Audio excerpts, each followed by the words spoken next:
পৃষ্ঠা 5 কন্টিনিউড। সঠিক উত্তরটি নির্বাচন করো। Conventional type. প্রশ্ন 1।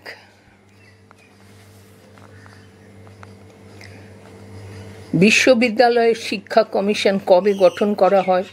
উত্তর 1948 খ্রিস্টাব্দে। 2। বিশ্ববিদ্যালয়ের শিক্ষা কমিশনের সভাপতি কে ছিলেন? উত্তর ডক্টর সর্বপল্লী রাধাকৃষ্ণন। 3। নিম্নলিখিতদের মধ্যে কে স্বাধীন ভারতের প্রথম শিক্ষা কমিশনের সদস্য ছিলেন না? উত্তর ডক্টর টি স্মিথ। 4। বিশ্ববিদ্যালয়ের শিক্ষা কমিশনের সম্পাদক ছিলেন? উত্তর ডক্টর এন কে সিদ্ধান্ত। 5। রাধাকৃষ্ণন কমিশনের মোট সদস্য সংখ্যা কত ছিল? উত্তর 10। 6। বিশ্ববিদ্যালয়ের শিক্ষা কমিশনের ভারতীয় সদস্য সংখ্যা কত? উত্তর 7। প্রশ্ন 7। স্বাধীন ভারতের প্রথম শিক্ষা কমিশনের বিদেশি সদস্যের সংখ্যা কত ছিল? উত্তর 3। 8। প্রশ্ন 8। নিচের কোন বিশিষ্ট শিক্ষাবিদ বিশ্ববিদ্যালয় কমিশন এবং মাধ্যমিক শিক্ষা কমিশনের সদস্য ছিলেন? উত্তর ডক্টর লক্ষণ স্বামী মুদালিয়ার। 9। রাধাকৃষ্ণন কমিশনের প্রতিবেদনের পৃষ্ঠা সংখ্যা কত ছিল? উত্তর 747। প্রশ্ন 10। কত খ্রিস্টাব্দে বিশ্ববিদ্যালয় শিক্ষা কমিশনের রিপোর্ট সরকারের কাছে পেশ করা হয়? উত্তর 1949 খ্রিস্টাব্দে। পৃষ্ঠা 6।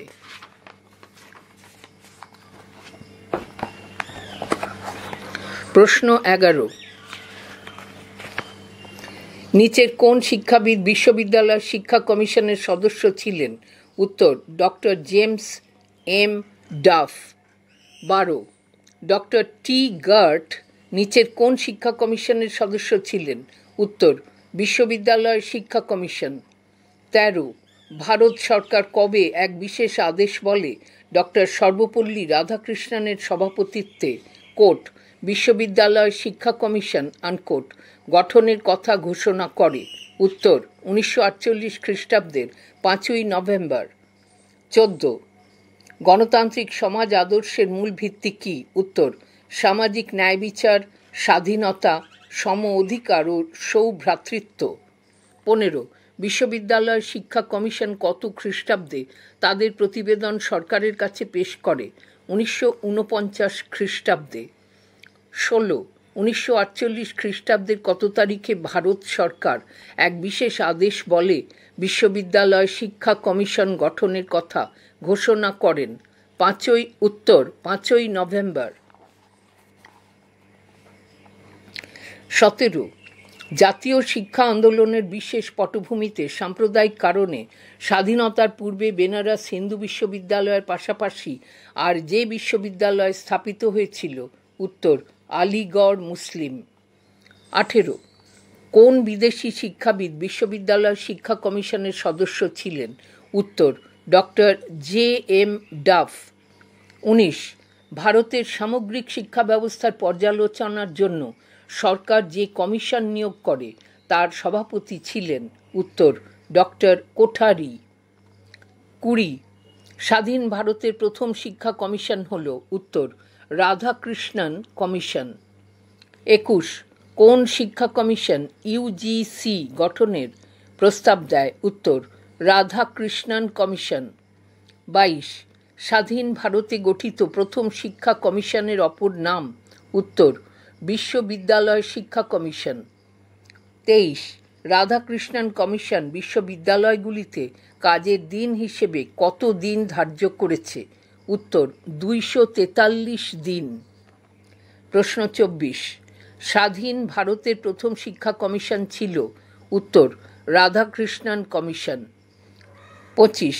রাধাকৃষ্ণন কমিশন গঠিত হয়েছিল? উত্তর উচ্চ শিক্ষার জন্য। পৃষ্ঠা 7। প্রশ্ন 26।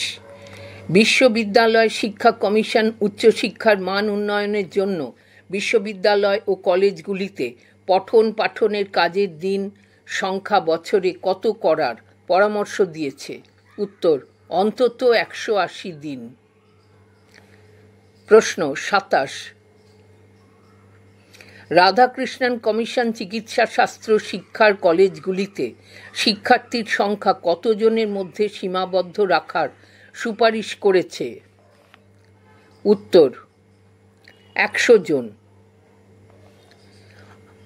28, রাধাকৃষ্ণন কমিশনের মতে বিশ্ববিদ্যালয় প্রবেশের যোগ্যতা কি হবে? উত্তর, 12 বছরের মাধ্যমিক শিক্ষা উত্তীর্ণ। 29, রাধাকৃষ্ণন কমিশনের মতে quote institute of agriculture unquote এর কাজ কি হবে? উত্তর, কৃষি বিষয়ে গবেষণা করা ও কৃষি নীতি নির্ধারণ করা।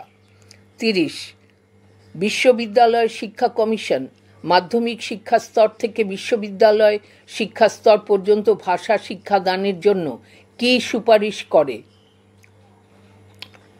উত্তর, ত্রিভাষা সূত্র।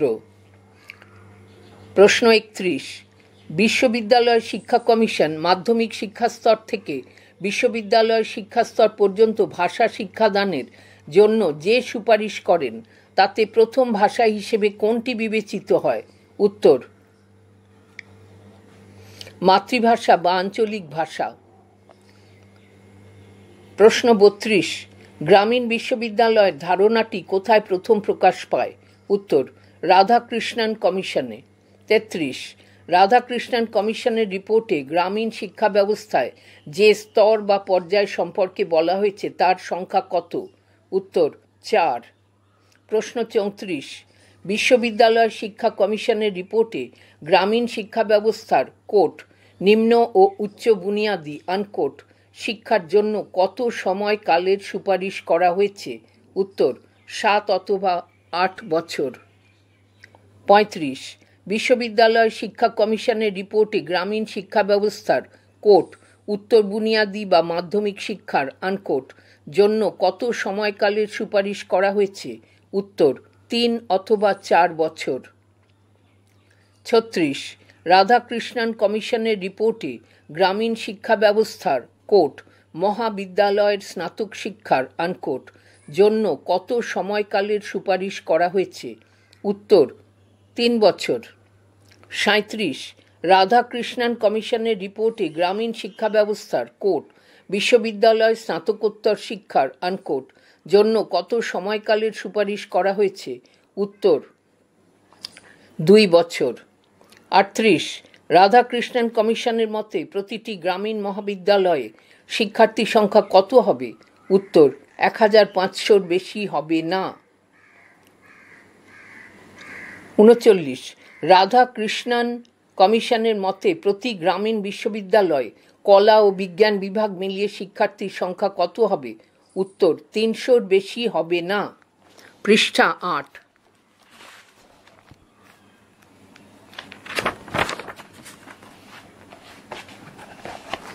প্রশ্ন 40, কত খ্রিস্টাব্দে গ্রামীণ উচ্চশিক্ষার ক্ষেত্রে ভারত সরকারকে পরামর্শ দানের জন্য quote national council of rural higher education unquote গঠন করা হয়? উত্তর, 1956 খ্রিস্টাব্দে। 41, রাধাকৃষ্ণন কমিশনের মতে গ্রামীণ বিশ্ববিদ্যালয়ের অন্তর্গত মহাবিদ্যালয়গুলির স্নাতক স্তরের ব্যাপ্তি কত বছর হবে? উত্তর, মহাবিদ্যালয়গুলির স্নাতক স্তরের ব্যাপ্তি হবে 3 বছর। 42, রাধাকৃষ্ণন কমিশনের মতে গ্রামীণ বিশ্ববিদ্যালয়ের স্নাতকোত্তর শিক্ষার ব্যাপ্তি কত বছর হবে?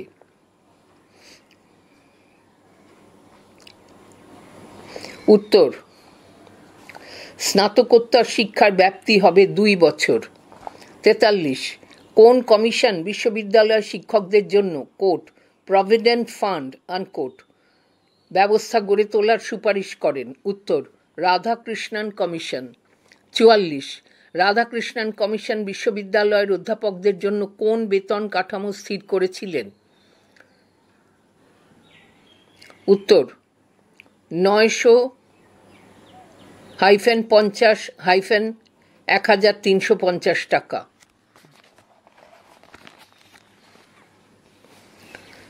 45, রাধাকৃষ্ণন কমিশন বিশ্ববিদ্যালয়ের রিডারদের জন্য কোন বেতন কাঠামো স্থির করেছিল? উত্তর 600-30-900 টাকা। 46, রাধাকৃষ্ণন কমিশন বিশ্ববিদ্যালয়ের লেকচারারদের জন্য কোন বেতন কাঠামো স্থির করেছিল? উত্তর 300-25-600 টাকা। 47, রাধাকৃষ্ণন কমিশন বিশ্ববিদ্যালয়ের ইন্সট্রাক্টরদের জন্য কোন বেতন কাঠামো স্থির করেছিল? উত্তর 250 টাকা। 48, রাধাকৃষ্ণন কমিশন বিশ্ববিদ্যালয়ের রিসার্চ ফেলোদের জন্য কোন বেতন কাঠামোর সুপারিশ করেছিল? উত্তর 250-25-500 টাকা। 49, রাধাকৃষ্ণন কমিশন স্নাতকোত্তর পাঠের ব্যবস্থা আছে এমন মহাবিদ্যালয়ের অধ্যক্ষদের জন্য কোন বেতন কাঠামোর সুপারিশ করেছিল? উত্তর 800-40-1000 টাকা। 50, রাধাকৃষ্ণন কমিশন স্নাতকোত্তর পাঠের ব্যবস্থা আছে এমন মহাবিদ্যালয়ের সিনিয়র লেকচারারদের জন্য কোন বেতন কাঠামোর সুপারিশ করেছিল? উত্তর 500-25-800 টাকা। বন্ধনীর মধ্যে লেখা আছে 2 জন। 51, রাধাকৃষ্ণন কমিশন স্নাতকোত্তর পাঠের ব্যবস্থা আছে এমন মহাবিদ্যালয়ের লেকচারারদের জন্য কোন বেতন কাঠামোর সুপারিশ করেছিল? উত্তর 250-15-20-400-25-500 টাকা। 52, রাধাকৃষ্ণন কমিশন স্নাতকোত্তর পাঠের ব্যবস্থা নেই এমন মহাবিদ্যালয়ের অধ্যক্ষদের জন্য কোন বেতন কাঠামোর সুপারিশ করেছিল? উত্তর 600-40-800 টাকা। 53, রাধাকৃষ্ণন কমিশন স্নাতকোত্তর পাঠের ব্যবস্থা নেই এমন মহাবিদ্যালয়ের সিনিয়র লেকচারারদের জন্য কোন বেতন কাঠামোর সুপারিশ করেছিল? উত্তর 400-25-600 টাকা। বন্ধনীর মধ্যে লেখা আছে 2 জন। পৃষ্ঠা 9, প্রশ্ন 54, রাধাকৃষ্ণন কমিশন স্নাতকোত্তর পাঠের ব্যবস্থা নেই এমন মহাবিদ্যালয়ের লেকচারারদের জন্য কোন বেতন কাঠামোর সুপারিশ করেছিল? উত্তর 200-15-320-20-400 টাকা। 55, গ্রামীণ বিশ্ববিদ্যালয় প্রতিষ্ঠার কথা যে শিক্ষা কমিশনে বলা হয়েছে তা হল? উত্তর রাধাকৃষ্ণন কমিশন।